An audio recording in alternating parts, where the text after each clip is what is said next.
مضل له ومن يضلله فلا هادي له وأشهد أن لا إله إلا الله وحده لا شريك له وأشهد أن محمدا عبده ورسوله أما بعد فإن خير الحديث كتاب الله فإن خير الهدي هدي محمد صلى الله عليه وآله وسلم وشر الأمور محدثاتها وكل محدثة بدعة وكل بدعة ضلالة وكل ضلالة في النار. اللهم صل على محمد وعلى آل محمد كما صليت على إبراهيم وعلى آل إبراهيم إنك حميد مجيد. اللهم بارك على محمد وعلى آل محمد كما باركت على إبراهيم وعلى آل إبراهيم إنك حميد مجيد. رب اشرح لي صدري ويسر لي أمري واحلل عقدة من لساني يفقهوا قولي. وَلَنُذِيقَنَّهُم مِّنَ الْعَذَابِ الْأَدْنَىٰ دُونَ الْعَذَابِ الْأَكْبَرِ لَعَلَّهُمْ يَرْجِعُونَ.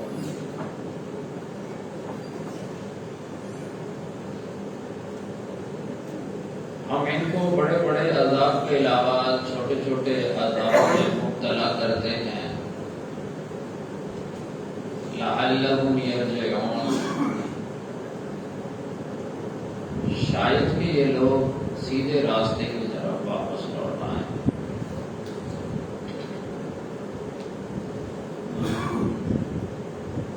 اللہ تعالیٰ یہ فرمان سورۃ آل عمران میں ہر انسان کی کمال رہنمائی کرتا ہے.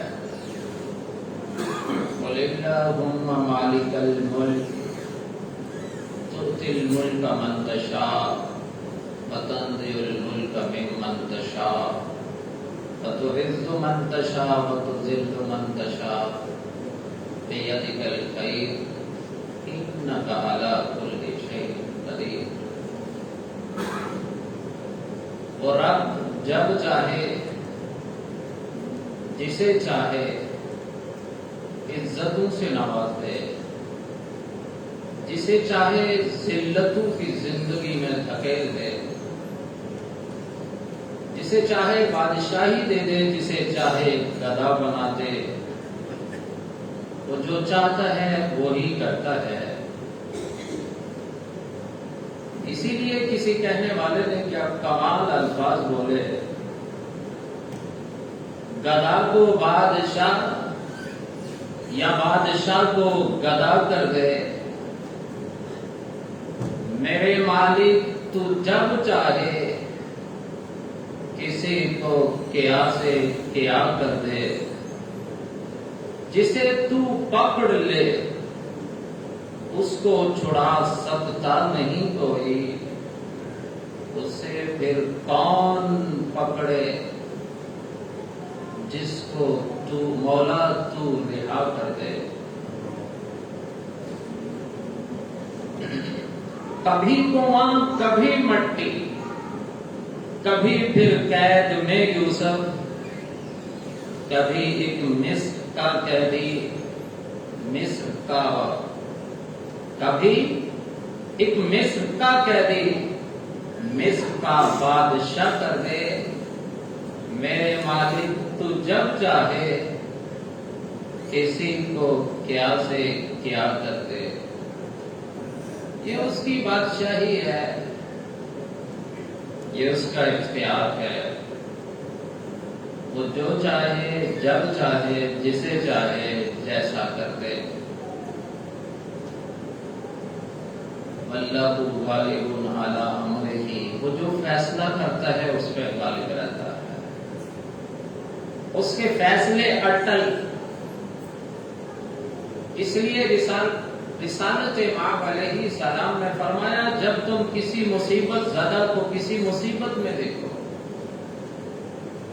کسی مشکل میں دیکھو، کسی آزمائش میں دیکھو، تو اس کو دیکھتے ہی اللہ سے دعا کرو، الحمدللہ الذی عافانی مما ابتلاک بہ وفضلنی علی کثیر مما، کہ یہ ساری آپ نے جو دعا دی ہے کہ اللہ سب تعریفیں تیرے لیے، جس آزمائش میں تمہیں انہیں دو چار کیا، وفضلنی علی کثیر ممن خلقا، انہیں اپنی بہت ساری مخلوق کو بڑی آزمائشوں میں گزارا، لیکن تفضیلا تو نے ابھی تک مجھے ان پہ فضیلت اور برتری عطا کی، ان آزمائشوں سے محفوظ رکھا۔ آقا فرماتے ہیں جو شخص یہ دعا کسی مصیبت زدہ کو دیکھ کے پڑھتا ہے، عاجزی انکساری اپنے دل میں لاتا ہے، اللہ تعالیٰ اس انسان کو اس آزمائش سے محفوظ رکھتے ہیں۔ رسالت مآب علیہ الصلوۃ والسلام کے پاس ایک شخص آیا اور آگے کہنے لگا، اللہ کے رسول مجھے کوئی مختصر سا عمل بتائیے جس کو اپناؤں اور جنت میں چلا جاؤں، جنت لے جانے والا، جنت میں جانے والا، مجھے کوئی مختصر سا عمل کیجیے، بتائیے۔ میرے نبی کو اللہ تعالی نے حکمت و دانائی سے نوازا تھا۔ میرے آقا سائل کی حالت کو دیکھ کے، موقع مناسبت کے اعتبار سے میرے آقا سائل کے سوال کا مناسب جواب دیا کرتے تھے۔ اب آیا اور کیا کہا، اللہ کے رسول مجھے مختصر سا عمل بتائیے میں کروں اور جنت میں چلا جاؤں۔ آقا نے دیکھا یہ شخص صاحب حیثیت ہے، مالدار ہے، اچھے گھر سے ہے۔ آقا علیہ السلام نے فرمایا، جا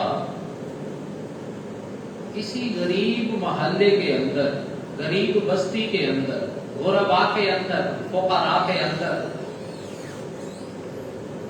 مستحق لوگوں کے اندر، ضرورت مند لوگوں کے اندر پانی کا اہتمام کر دے۔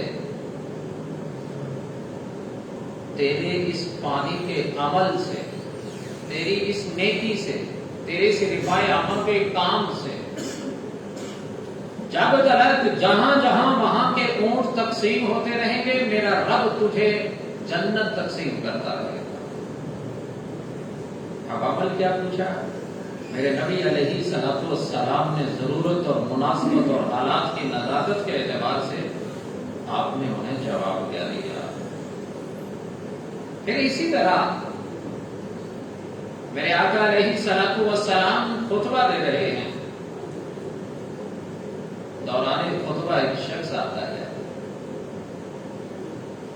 آپ اسے کیا فرماتے ہیں، تم فصل کی رکعتیں کھڑے ہوئیے، پہلے 2 رکعتیں پڑھیے۔ وہ شخص 2 رکعتیں پڑھ کے بیٹھ جاتا ہے، آقا پھر اسے یہی الفاظ دہراتے ہیں، وہ پھر کھڑا ہوتا ہے، 2 رکعتیں ادا کرتا ہے، آقا اسے تیسری مرتبہ بھی یہی کہتے ہیں۔ جب لوگوں کی نظر پڑتی ہے اس پہ بوسیدہ کپڑے، پھٹے پرانے کپڑے اور ایک غربت کا سدایا ہوا آزمائشوں کے اندر گزرنے والا ایک شخص، اس کے جسم پہ جب نظر پڑتی ہے تو پھر لوگ اسے کپڑے لا کے دیتے ہیں۔ گویا کہ میرے نبی کی مطلوب حالانکہ خطبہ دے رہے ہیں، اور میرے نبی کی بات سے آسن اور افضل بات کس کی ہو سکتی ہے، لیکن آپ بھی اپنی اس بات کو روک کے اس شخص کی طرف لوگوں کی توجہ دلوا رہے ہیں، لوگوں میں احساس پیدا کروا رہے ہیں کہ لوگوں اگر تمہارے اندر احساس ہے تو تمہارے لیے ہر طرح کی کامیابی ہے۔ اور قربان جاؤں کہ اس شخص پہ بھی جسے 2 نئے کپڑے لا کے دیے گئے، ایک کپڑے کا تہمت بنا کے دوسرا لے کے پھر نبی پاک صلی اللہ علیہ وسلم کے پاس آ جاتا ہے، اللہ کے رسول یہ کسی اور ضرورت مند کو دے دی۔ کیا ثقافت تھی، کیا دل کی غنا تھی، کیا دل کے امیر لوگ تھے۔ ہمارے پاس سال کا ورثے میں ماں سے بیٹی، بیٹی سے آگے بیٹی، تیسری نسل تک آنے والے کپڑے آج بھی محفوظ ہیں۔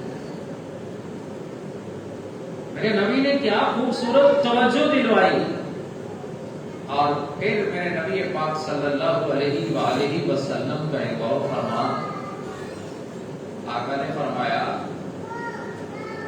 ایک شخص راستے سے گزر رہا ہے، راستے کے اوپر خاردار، کانٹے دار جھاڑی پڑی ہے، شاخ پڑی ہے، وہ کانٹے جو کسی کے پاؤں زخمی کر سکتے ہیں، کسی کو تکلیف دے سکتے ہیں، اس اللہ کے بندے نے وہ خاردار، کانٹے دار وہ جھاڑی اٹھا کے راستے کو صرف صاف کیا ہے۔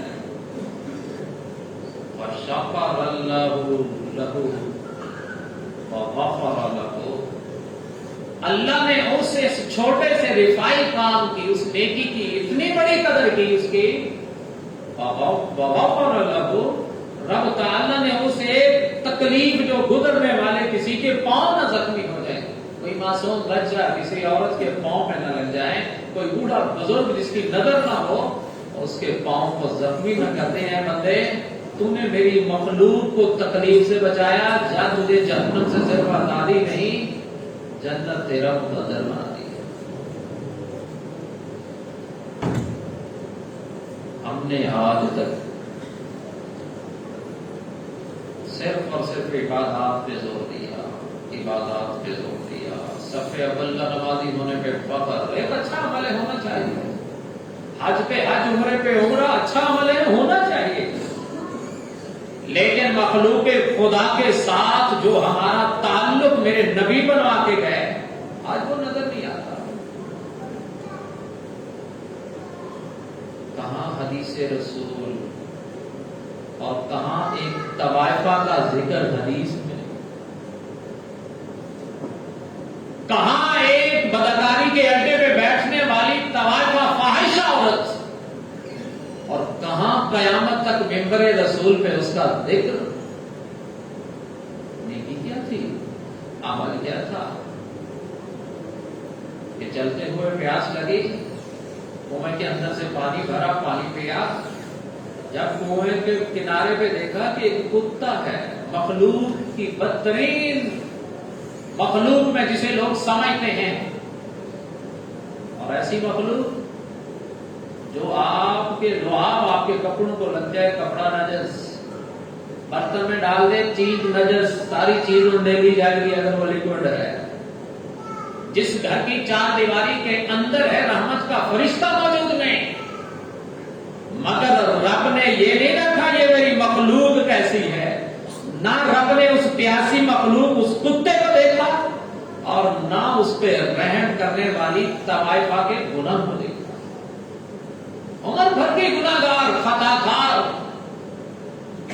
جس کا شاید زندگی کا کوئی لمحہ ایسا ہوگا جو برائی سے خالی ہوگا، کتے کو صرف پیاس کی شدت اور تکلیف میں گیلی مٹی چاٹتے دیکھا، جو کنویں کے اندر اترتی ہے، پانی نکالتی ہے، اور میرے رب کی جو دنیا میں مخلوق ترین، حقیر ترین مخلوق دنیا کی نظر میں ہوتی ہے، اس کتے کو پانی پلا دیتی ہے، عرش والا رب اسے جہنم کی فہرست سے نکال کے جنت کی فہرست پر ڈال دیتا۔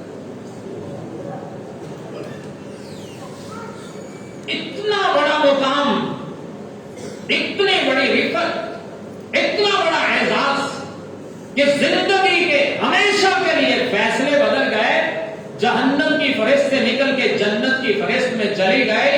دنیا طوائفہ کہے، فاحشہ کہے، بدکار کہے، جسم فروش کہے، جو مرضی کہے، میرے رب نے اس کے ایک رحم والے درد کے انداز کی قیمت اتنی بڑی لگا دی، دنیا بھر کی ساری چیزیں خرچ کر لو، جنت میں نام نہیں آتا۔ ایک چھوٹا سا درد رکھنے والے، ترس کھانے والی اس طوائفہ کو میرے رب نے جہنم کی فہرست سے نکال کے جنتی بنا دیا۔ آج بھی ملک پاکستان کے اندر قیامت کے منظر ہیں، قیامت کے منظر۔ اور شاید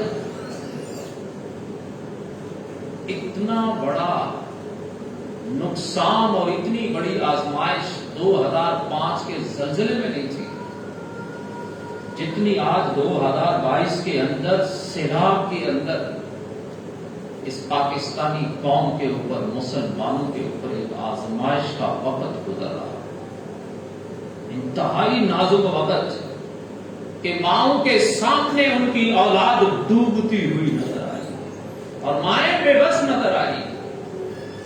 ایک باپ کے سامنے اس کے سارے بچے، سارا گھرانہ، بیٹے بھی، بیٹیاں بھی، بیوی بھی، گھر بھی، سب کچھ بہہ جاتا ہے، مگر وہ بے بس باپ اپنی اولاد کو بچا نہیں سکتا۔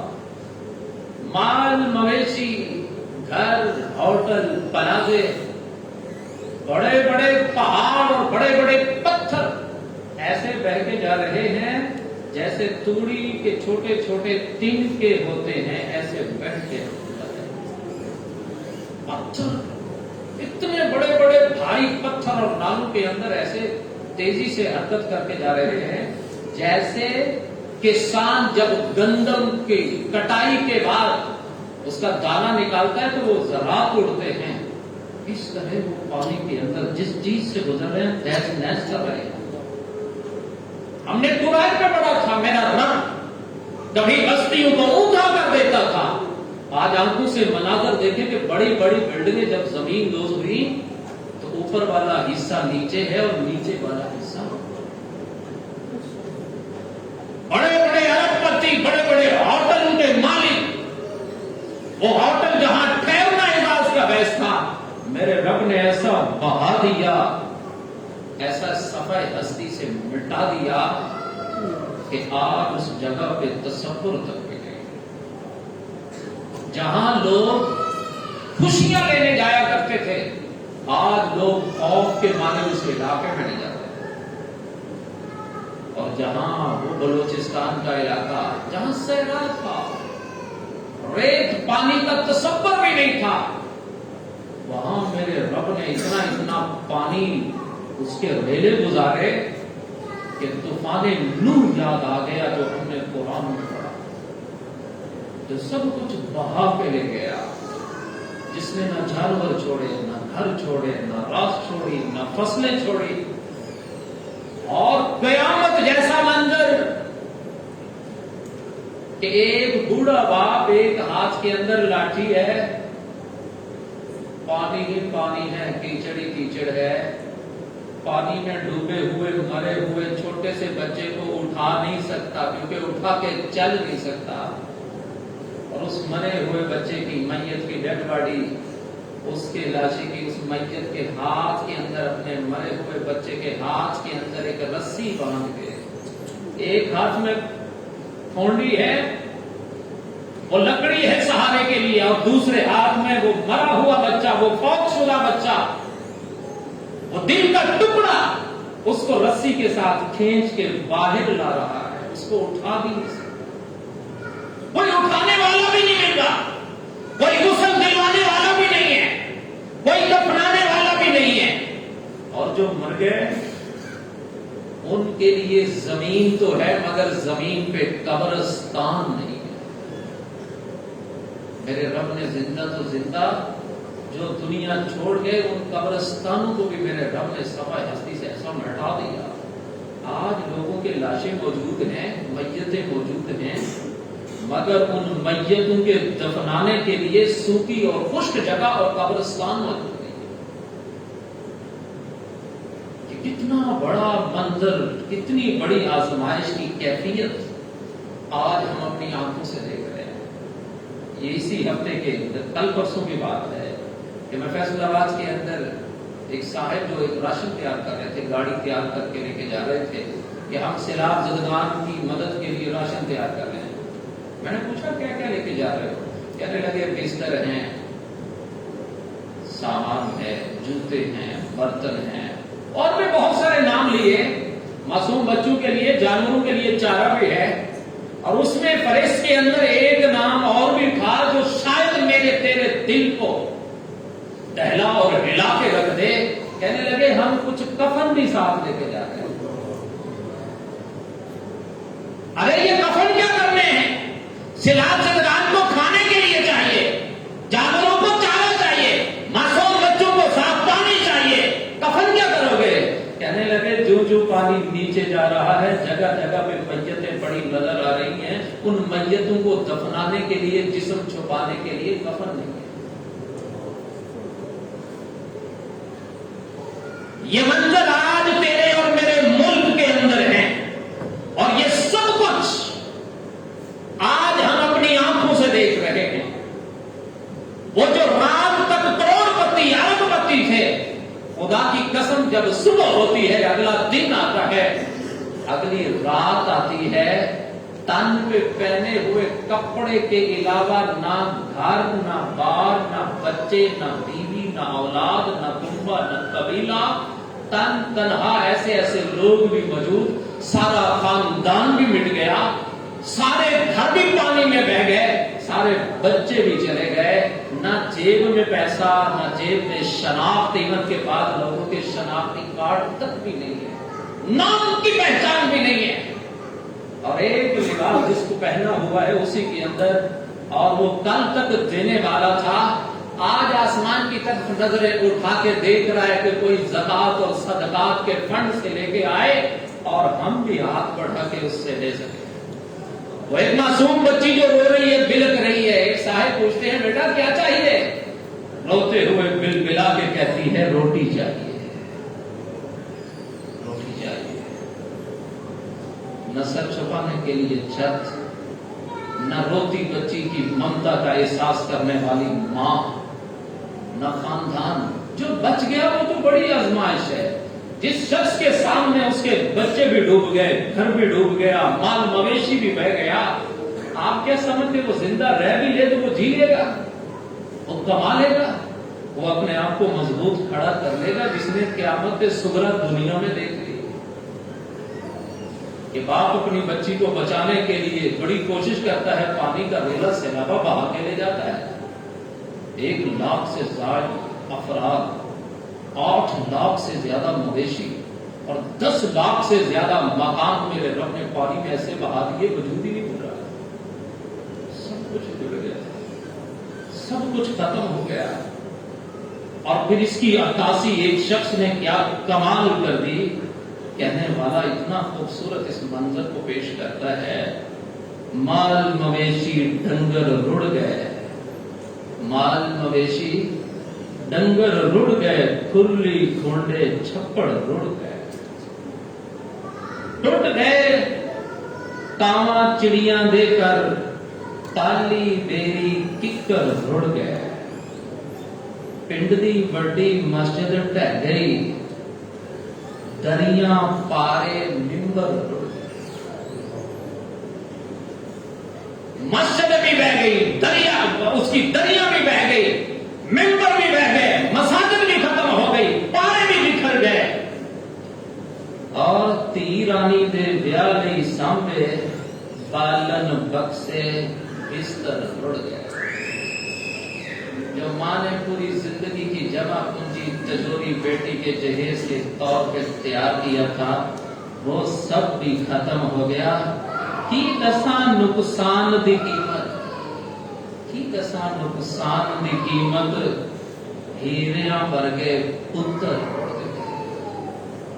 وہ اولاد جو باپ کی ماں کے دل کی دھڑکن تھی، ماں انہیں اپنے سامنے بلکتی آہوں کے ساتھ پانی کے سپرد کرتے ہوئے اپنے جگر دے. حضرات گرامی، یہ سب کچھ آج تیرے اور میرے لیے ایک سبق ہے. جانے والے چلے گئے، ایک کرب اور آزمائش اور امتحان سے گزر گئے، لیکن اے انسان، تجھے اور مجھے ایک خاموش پیغام دے کے چلے گئے کہ اے انسان، تو بھی اسی ملک میں رہتا ہے، تو بھی اسی وادی میں رہتا ہے. وہی سورج جو تم پہ طلوع ہوتا تھا وہی ہم پہ ہوتا تھا. جو آج راج تم کر رہے تھے وہ کل ہم بھی کر رہے تھے. جس پیسے پہ ناز تم کرتے تھے وہ ہمارے پاس بھی تھا. جس قوم پہ قبیلے میں تم رہتے تھے وہ ہمارا بھی تھا. دیکھ لو، کچھ نہیں رہا ہمارا بھی. خود ہی اپنے آپ کا تعارف اللہ سے اچھا کرا لو. وآخر دعوانا